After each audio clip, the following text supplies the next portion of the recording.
I want to begin with a moment that still unsettles me. A simple photograph taken on an ordinary afternoon of a man I had never spoken to somehow connected itself to someone who had been gone for more than a decade. And the strange part isn't that the system made a mistake, it's the lingering possibility that it didn't. I've always had a habit of photographing strangers in quiet, unguarded moments. Not for social media or any sort of portfolio, just for myself. Little fragments of humanity I use later as writing prompts.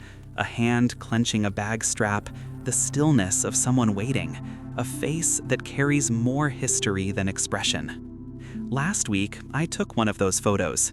An older man sitting alone at a bus stop, his posture almost too heavy for the bench, his expression vague, drawn inward, like he was concentrating on something only he could feel.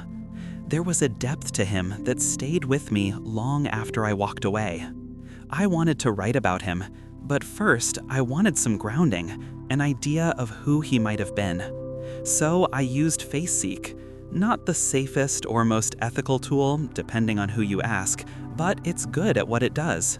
It finds echoes, matches, people who resemble the ones you capture. I wasn't looking for a name, just a direction, a profession, a clue.